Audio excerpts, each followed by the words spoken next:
right now in this area, this is my office. This is my home ground. And it's well worth defending.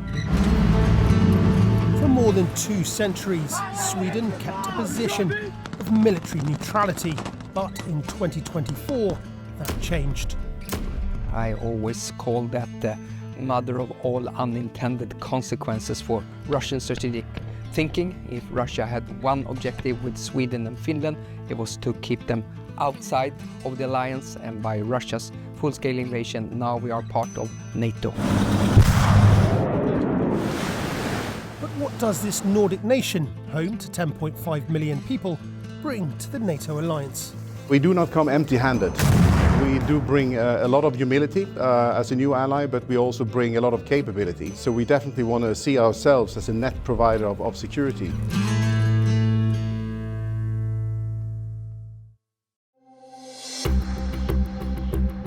In March 2024, Sweden saw its flag raised above NATO headquarters in Brussels, becoming the 32nd member of the NATO alliance.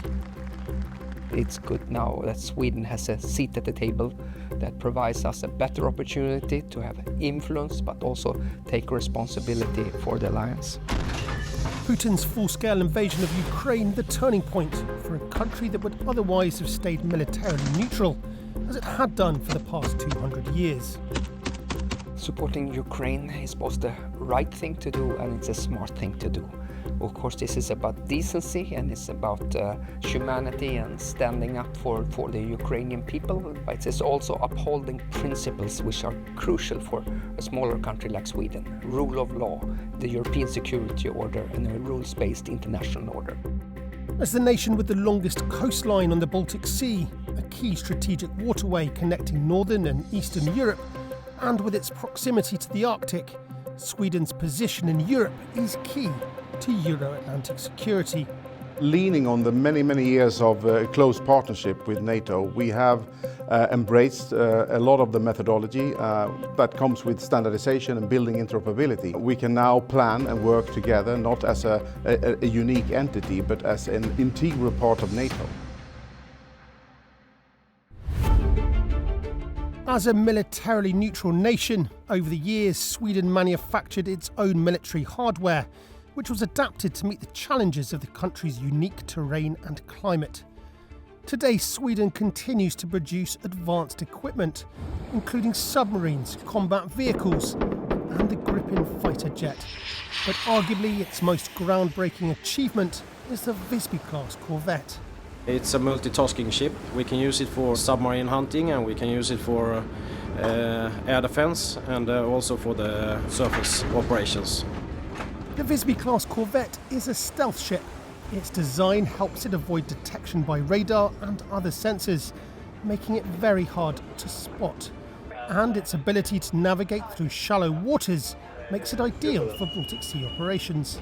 Our profession is to use this ship in an attack from the archipelago in the Baltic Sea. That's what this ship is built for. We are very familiar with the environment in this region, and this ship is built for the environment around here.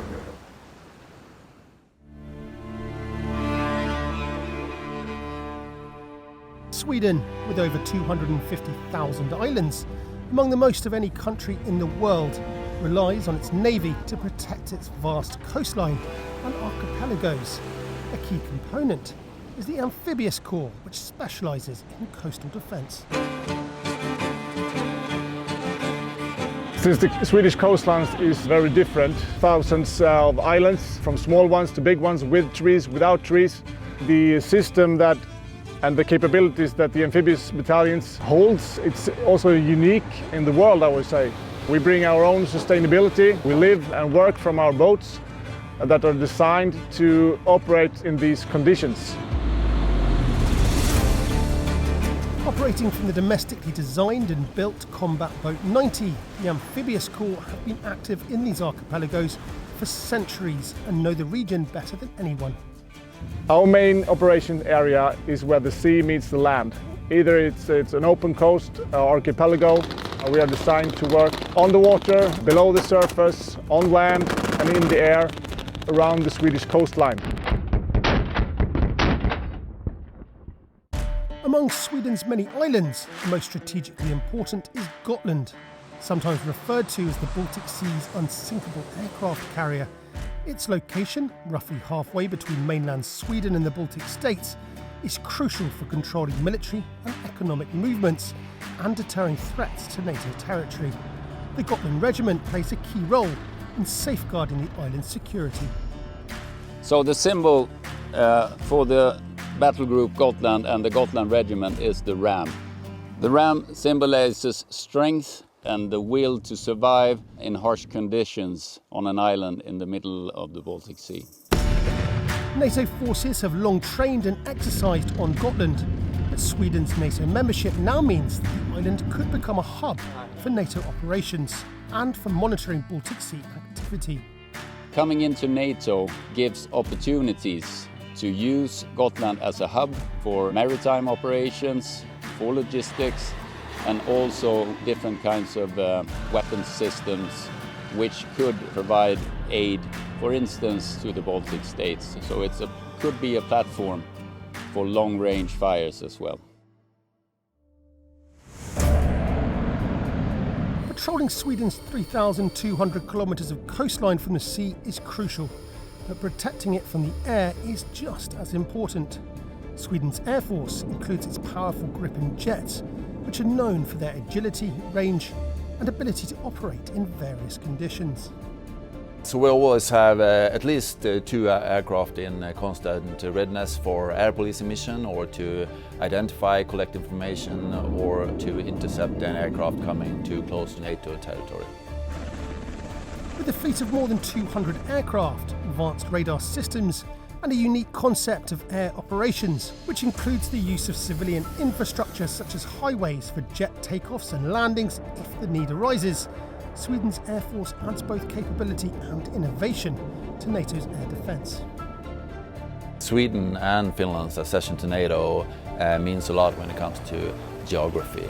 We can bring our situational awareness, our early warning concepts, and overall our knowledge of the situation in our region, and combine that with other NATO alliance, which will really strengthen our situational awareness in the high north. The high north is a harsh and unforgiving environment, but operating effectively in extreme climates and rugged terrain demands specialised units. Located in the north of Sweden, the Swedish Army's Norrbotten Brigade is specifically trained in cold weather and Arctic warfare. During winter times we have almost no light, few roads on long distances, and often also in winter time we have the extreme cold, going below 30 minus. So that's a challenge, and we really need to have the right equipment and of course bringing the unit together, exercising, training in this environment. The Norrbotten Brigade is equipped with tanks and combat vehicles specially designed and modified for Arctic operations. We are in the training fields. We have just dismounted from a CV-90 combat vehicle, and my squad is taking terrain in a forward direction. With a personnel of 1,500, the brigade includes full-time soldiers, reservists and conscripts, all bringing a diverse mix of skills and backgrounds from across Sweden and sometimes even beyond. I'm from Paisley, Glasgow in Scotland. I moved to Sweden when I was young, when I was 6 years old, and I've grown up here, so Sweden has become my home, and makes sense to defend it. Joining NATO, for me as an individual, it means that I get to help not only defend what has become my home country here in Sweden, but the country where I'm from as well, which is the United Kingdom. And so I've learned a lot of things, and I've realised that if you have the right people beside you, you can do pretty much anything. But Sweden's contributions to Euro-Atlantic security go beyond air, land and sea. Space is something that we utilize daily for communication, for weather forecast, for surveillance, wide range of different areas where we actually are very dependent on space. Esrange Space Centre, located in northern Sweden, is a leading European space facility operated by the Swedish Space Corporation. It supports satellite operations, rocket launches and atmospheric research, making it a key asset for space and defence initiatives. Please follow me. In Sweden, but I think also other countries in Europe have learned now what is happening in Ukraine. You need to have space assets that can see actually what is going on and what is to plan and be prepared. The terrestrial network is shut down immediately when the war breaks out. What can you do with space assets? You can have communication, you can do a lot of things with that. And you can see also what you are doing with drones and with unmanned vehicles today. They are controlled by space assets, so that is important.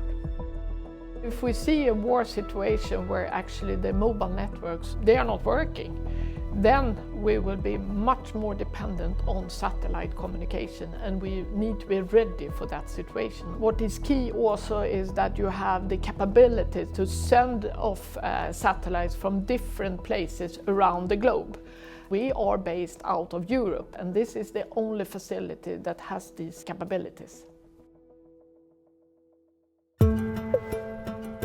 Sweden's path to NATO was not one that was taken lightly. But with a war on Europe's doorstep and an existential threat to its borders, the Nordic nation ultimately decided it was safer within the alliance than standing alone. The strength that 32 allies bring together, both in terms of deterrence and of course also the operational capabilities to take up the fight if necessary, is absolutely convincing. And as a NATO member, Sweden's contribution to collective Euro-Atlantic security in terms of experience, equipment and personnel, as well as its geographical location at the heart of Europe's north, means that in both the Baltic and the Arctic regions, NATO is better equipped to protect its populations against any external threat. We have to understand that we are an ally, and as ally you share blood and you're solidaric. And by our accession into alliance, we are safer, but NATO is also stronger, and that makes me proud as a Swede.